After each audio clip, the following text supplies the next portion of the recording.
ASU launches Project Humanities this week, and here to tell us what the event is all about is Dr. Neal A, Dean of Humanities for ASU's College of Liberal Arts and Sciences. Thank you so much for joining us. We appreciate it. Thank you for having me. Before we talk about what Project Humanities is supposed to do, what are the humanities? I got a feeling this is touching the elephant a little bit. Everyone's got a different idea. Well, that's the million-dollar question. And it's interesting because one of the ways that we've tried to approach Project Humanities is not by defining it, but rather showing what humanities do or does.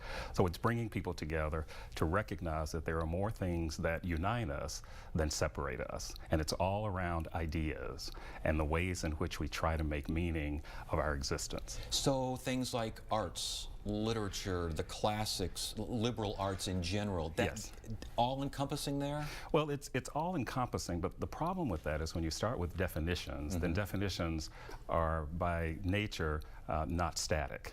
And what's easier is to talk about what humanities does, the skills that you get from humanities. When you start talking about the arts, when you start talking about literature, the question becomes, well, how do you define literature and how do you define the arts? So we say when you bring people together to recognize those human ties, we are doing humanities. Interesting. Well, give us another example. That's a good example right there. But give us how do you live an ethical life? How do you share your experiences? Those sorts of things. That's right. Well, what are the things that make us look at what it means to be human on this planet? And what that means exactly is there's nothing bigger than life. And so one of the ways that research in humanities and those who teach humanities and those who self-identify as humanists is that we try to analyze, we try to critique, we also try to understand and to ask questions. And by talking and listening, the idea is that we will connect and recognize that we do not exist as a single object on this planet, and that nothing is created for the sake of its creation,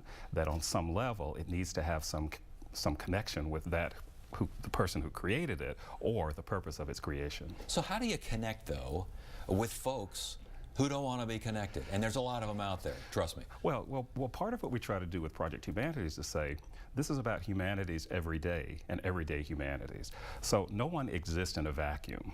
And the way in which we make meaning is to define ourselves relative to other people. So we do humanities even when we don't acknowledge what it is, in the same way that people do things before we're able to name it. So humanities is actually the coming together and acknowledging those commonalities. We don't have to explain, for example, why we pray or why we write notes at times of great loss. At the Tucson tragedy, for example, nobody was told how to behave.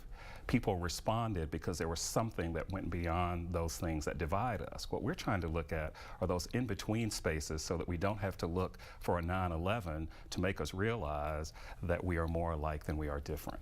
So why do I keep hearing that there's a chasm between humanities and science, between or a problem with humanities and politics? It seems like humanities always having to fight and having to defend itself and figure out, you know, trying to convince people we're not bad. Well, part of that is trying to educate and also trying to better understand what humanities are and to move away from this sense that we have to go to a dictionary definition in order to understand what it is. So by coming together and bringing people who are not necessarily identified as humanists, we talk about those things that we share. We talk about stories, we talk about empathy, we talk about language, we talk about traveling to other countries where you learn about the culture through learning the language. So it's not so academic, but it is academic. We have research that's around language that really impacts how we interact and how we make meaning of everyday experiences. So with that, we have Project Humanities all set to go here. What are we talking about? Well, Project Humanities is a year old this February,